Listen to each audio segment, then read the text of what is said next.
So I've recently reviewed the MG GS, the first SUV to be made by the brand, and I wondered what the MG Owners Club might have thought of it. So with that in mind, I headed down to Kent to meet up with Shaun and Neil Carter, who are members of the Gravesend MG Owners Club. So will it be a hit or a miss?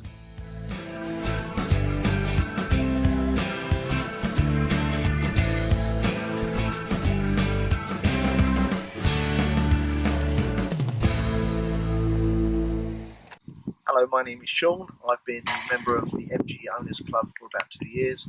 Also a member of Gravesend MG Owners Club, which is our local club. I've owned the MGF for about 10-12 years, and it's a great car to have. It's had its fair share of usual troubles these suffer from, which was head gasket failure. But once you get that all sorted out, they're a great car to own, very economical to run, and the smile factor. Well, what can you get for £1,000 that makes you smile this often? So when the sun's out, perfect car to own, and not too bad also when the weather's bad and the roof's up. So I'd recommend it completely. Hiya, my name's Neil. I've been an owner of an MG now for the last 10 months, and I've been a member of the MG Owners Club for the last 9 months, which has been really great. I've met some great people within the club and out on car days. I love the car. It really is a great car to drive. It's quite sporty without being like your typical boy racer sporty car. It's great for everybody. The car comes in lots of colours and too much choice. It was great, and I love it. It's got the Union Jack roof. I chose that, and it stands out from the crowd of just a white car. It's different. It's great. Great car to drive. Good morning, chaps. This is the MG GS. As you may know, it's the brand's first ever SUV. What are your thoughts? Yeah, it's a nice looking car. It's bigger than I thought it was going to be. It is quite big, isn't it? It's I believe it's longer, taller and wider than the Nissan Qashqai. It's not too far behind the Ford Kuga, so it is quite a big car. It took me a while to get used to it, especially when I was parking it. But when I took delivery of it, I parked it so badly, I looked at it, I thought, oh God, they're going to think some imbeciles parked it. God, they would be right, I parked it. But yeah, it does look quite nice. This is obviously the Arctic White, one of the solid colours it comes in. Personally, I prefer the Sunset Orange. I really like that colour. Neil, what are your thoughts on the new GS? It's a hell of a car. It's nice. Yeah, it's a nice, good size. A big, tall, good big car to get in and out of. It looks good. I like the white. Yeah, good stuff. I like the white or the black. Yeah, it's really nice. Really nice to look at. Do you want to come and have a look inside? Yes. Yeah.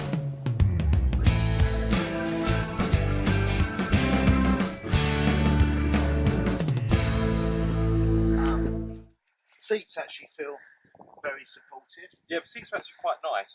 If you want the leather seats, you'd have to opt for the exclusive model. It starts at around £20,000. But even the fabric seats are quite nice. They're quite supportive.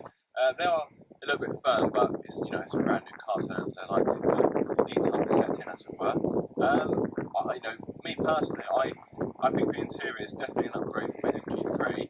I feel MG's made an effort, especially with the touches of leather here. Got this nice piano black finish as well, nicer chrome finishes around the air vents. And I definitely think MG's moving in the right direction. Yeah, the button sizes were a lot better than the MG3. I mean, the MG3 are a little bit fiddly, but all the controls actually are very easy to get to. The art centre rest is really nice. The display. Yeah, let me turn the touchscreen on for you. So the touchscreen's quite nice actually. It's a little bit basic, but it does everything you need. It's got Bluetooth, mirror link, DAB radio, all the mod cons. Is it touch sensitive? It is touch sensitive, yeah. Oh, brilliant. Oddly enough though, you get a touchscreen model on the base model, the Explorer, but no Bluetooth, which I think is a little bit weird. You still get USB and auxiliary ports, but I think to have a touchscreen without Bluetooth is a little bit. I think Bluetooth is pretty essential weird. Now, right? It is, yeah. Be like a gear lever, you've got to have one. Yeah, especially when you get Bluetooth on the MG3, which is a cheaper car. I find it really surprising that the base model doesn't have Bluetooth. And for that reason alone, I probably wouldn't recommend it. I think this is probably your best option for mid-range model. It's very, very nicely laid out, very well done. I must admit, very comfortable seats. They really are supportive. And actually, a really good driving position. I don't even think there's too many blind spots as well. No. Because these are actually, The visibility is actually better than you'd expect. a lot of new cars, I find these getting too big.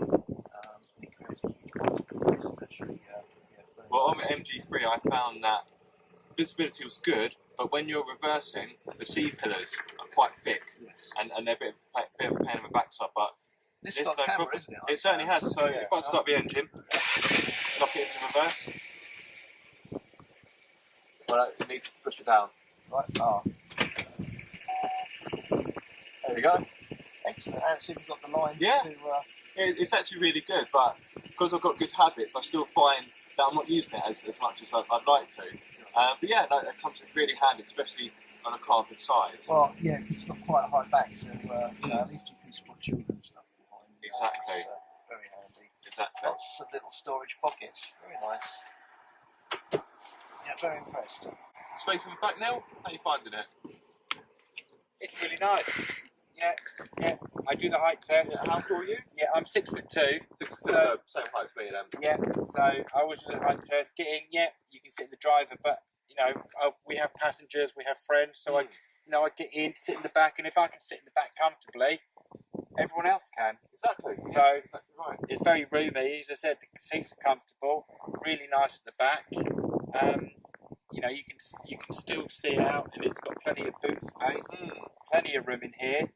You've got air vents there for the hot days and the warm days, so and cold days. So it's really nice car, even in the material.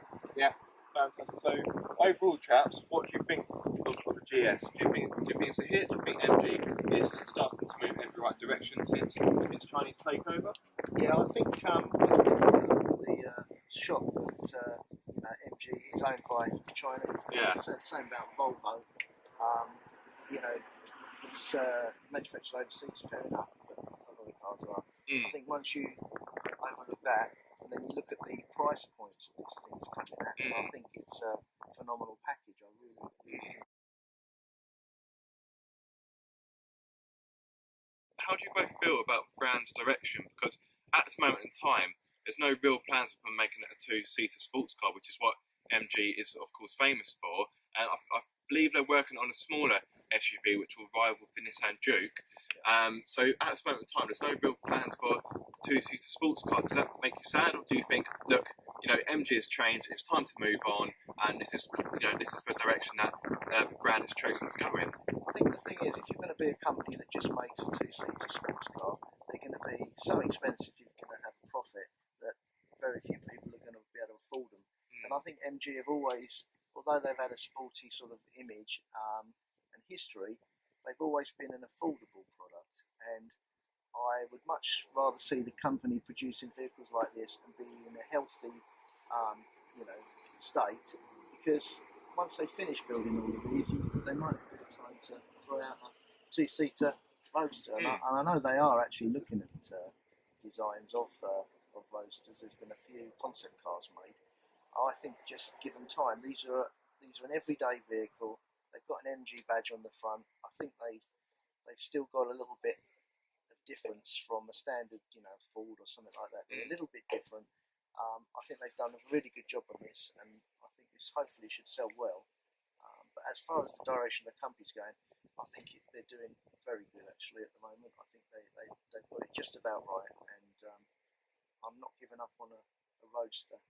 I'm sure it'll come down eventually. So I'm sure it will. But as I say, I think MG is focusing on getting the brand back up to a healthy state before they can start making niche cars such as a two-seater roadster, which, as you say, not a lot of people buy. And this is a much more of an everyday car. But the vital question is, would you buy one of these? I probably will be buying these.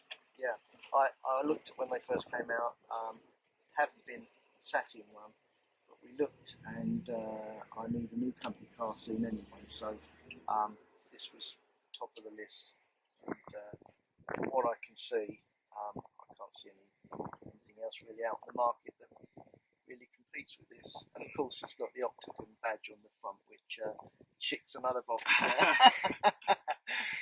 from my point of view. Fantastic. But no, it's great, and I'm hoping that I will get one of these.